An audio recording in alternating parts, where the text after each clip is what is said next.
और एक बड़ी खबर इस वक्त की, एक बार फिर से आपको बता दें कि अरब सागर में इस वक्त बड़ा रेस्क्यू ऑपरेशन चल रहा है। ताउते तूफान की वजह से मुंबई के पास अरब सागर में एक जहाज फंस गया था।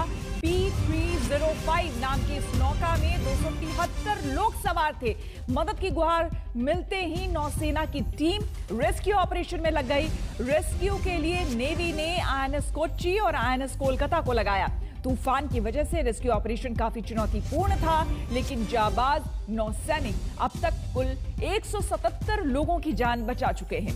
नेवी ने रेस्क्यू ऑपरेशन में आज सुबह P81 long range multi mission maritime petrol aircraft को भी उतार दिया। नेवी का रेस्क्यू ऑपरेशन पूरी रात चलता रहा, जो अभी भी जारी है। तो देखिए किस तरह से हमारे नौसैनिकों ने यहां पर जज्बा दिखाया है और किस तरह से पूरी रात समंदर में ये रेस्क्यू ऑपरेशन चलता रहा और 177 लोगों को बचा लिया गया है। जी हां, अपने आप में ये सबसे बड़ी खबर है इस वक्त। और ये रेस्क्यू ऑपरेशन फिलहाल अब भी जारी है। ताउते तूफान की वजह से अरब सागर में मुंबई के पास ये जहाज फंस गया था। P305 इसका नाम था और 273 लोग इसमें सवार थे। अंदाजा लगाइए कि वो क्या मंजर रहा होगा, लोगों की क्या स्थिति रही होगी जब इस तूफान के बीच ये शिप यहां पर फंस गया था। लेकिन मदद की जैसे ही गुहार नौसेना को लगी, उस टीम को लगी, रेस्क्यू ऑपरेशन में हमारे नौसेना के जवान लग गए और पूरी रात इस मुसीबत की घड़ी में नौसेना के हमारे जवान लगातार डटे रहे और पूरी रात यहां पर ऑपरेशन चलता रहा। जबकि विषम परिस्थितियां थी, कई किलोमीटर की तेज रफ्तार से हवाएं चल रही थी, समुद्र में ऊंची ऊंची लहरें उठ रही थी और उस बीच साथ ही साथ ये रेस्क्यू ऑपरेशन भी चल रहा था।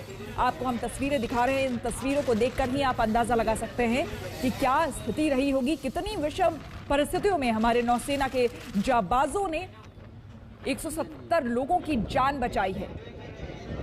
अब भी ये रेस्क्यू ऑपरेशन जारी है। रेस्क्यू के लिए नेवी ने INS कोच्चि और INS कोलकाता को लगाया और तूफान की वजह से हालांकि रेस्क्यू ऑपरेशन काफी चुनौतीपूर्ण रहा, लेकिन उसके बावजूद जो नेवी ने कर दिखाया है अपने आप में हमेशा की तरह काबिले तारीफ है।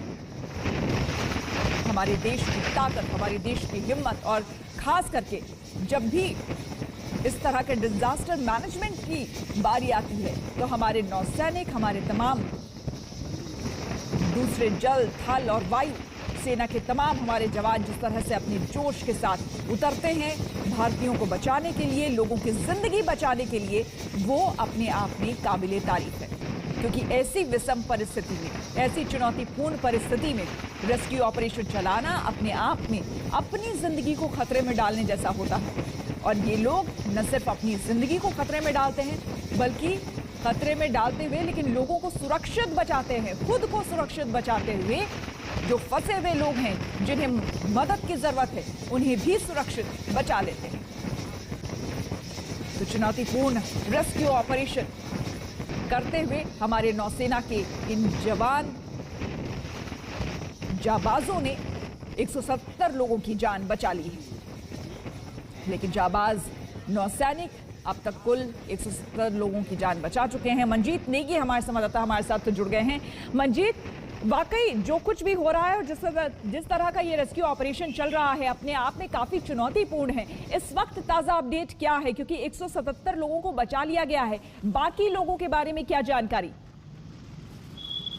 देखिए, काफी बड़ी संख्या में 200 से ज्यादा लोग बॉम्बे हाई में मौजूद थे और कल देर शाम जब श्वेता जब एक खबर सामने आई कि ताउते तूफान आगे बढ़ रहा है, उसके बाद देर शाम से भारतीय नौसेना ने इस ऑपरेशन को चलाया। कई बड़े युद्धपोत जो भारतीय नौसेना के वहां पर मौजूद थे उनको बीच समंदर में भेजा गया। उसके साथ ही P8I जो सर्विलांस एयरक्राफ्ट है उसकी मदद ली गई, उससे लोगों की लोकेशन का पता किया गया और उसके बाद नौसेना के जो बड़े हेलीकॉप्टर हैं उनकी मदद से इस ऑपरेशन को चलाया गया। अभी करीब 170 लोगों को निकाला गया। हालांकि अभी भी बड़ी संख्या में लोग वहां पर मौजूद हैं बीच समंदर में और उनके लिए इस रेस्क्यू ऑपरेशन को सुबह जैसे ही उजाला हुआ, नौसेना ने लगातार इस ऑपरेशन को चलाया और अभी भी लगातार भारतीय नौसेना के जो युद्धपोत हैं, जो हेलीकॉप्टर हैं, वो इस मिशन में लगे हुए हैं।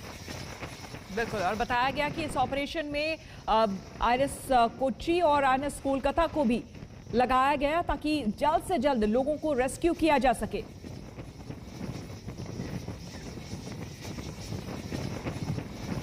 मंजीत, क्या आपको मेरी आवाज मिल पा रही है? भारतीय नौसेना के दो बड़े युद्धपोत आईएनएस कोच्चि और आईएनएस कोलकाता के अलावा जो कोस्ट गार्ड के शिप हैं वो भी तैनात किए गए हैं। ये दो बड़े युद्धपोत हैं जिनको इस मिशन में लगाया गया है। इसके साथ ही P-8I जो सर्विलांस एयरक्राफ्ट है उसकी मदद ली जा रही है। भारतीय नौसेना के जो हेलीकॉप्टर हैं उनसे स्लीदरिंग के जरिए और दूसरे तरीकों से जो नौसेना सैनिक हैं, जो मरीन कमांडो हैं, वो रस्सियों के जरिए नीचे उतरकर जहां पर लोग फंसे हुए जिन बॉम्बे हाई के इलाकों में वहां से निकाला जा रहा है। मौसम इस वक्त खराब है, लगातार तेज हवाएं चल रही हैं, समुद्र की ऊंची लहरें हैं। उसके बावजूद क्योंकि खासतौर से अगर हम बॉम्बे हाई की बात करें श्वेता, तो भारतीय नौसेना और कोस्ट गार्ड की वहां पर तैनाती होती है सुरक्षा के लिहाज से भी, और इस तरह के ऑपरेशन को लेकर तैयारी रहती है। लेकिन इस बार जिस तरह का बड़ा ये जो तूफान है, जो पूरे कोस्टल एरिया को जिसने हिट किया है, गुजरात से लेकर बंबई से लेकर कर्नाटक तक, इस को देखते हुए तैयारी पहले से थी और इसीलिए जो नुकसान है वो उस लिहाज से नहीं हुआ। हालांकि अभी भी जो रेस्क्यू ऑपरेशन है वो लगातार नौसेना की तरफ से और बाकी एजेंसियों की तरफ से चलाया जा रहा है। बिल्कुल मंजीत, बहुत बहुत शुक्रिया आपका तमाम जानकारी के लिए। और इस बीच आपको बता दें, गुजरात तट से टकराने से पहले ताउते तूफान ने मुंबई में भारी तबाही मचाई। ताउते तूफान की वजह से कल दिन भर मुंबई में भारी बारिश होती रही। आमतौर पर मुंबई की सड़कों पर मानसून के मौसम में जैसा मंजर दिखता है, कल कुछ वैसा ही मंजर मुंबई का था। सड़कों पर पानी भर गया था, जगह जगह पेड़ गिरे हुए थे।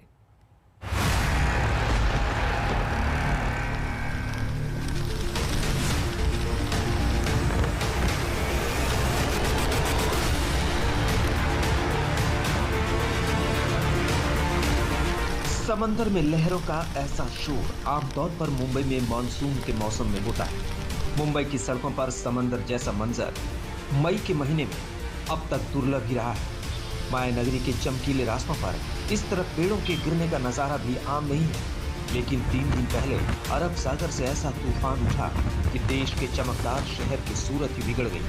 ताउते तूफान तो गुजर गया, लेकिन शहर में छोड़ गया वो दाग जिसे साफ करने में बीएमसी को अभी कई दिन लग जाएंगे।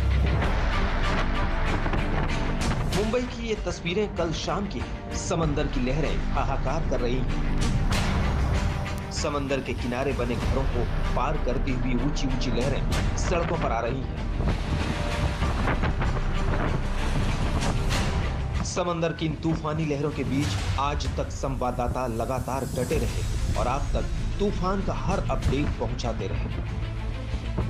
यहाँ पर आप कह सकते हैं कि पीक जो है तूफान का वो मुंबई में शुरू हो चुका है और बहुत ज्यादा पानी जो है वो समंदर से आप रास्ते पर आ रहा है। तो ये आप कह सकते हैं कि जो खतरा है वो इस वक्त मुंबई के लिए कुछ घंटों में काफी ज्यादा होने वाला है।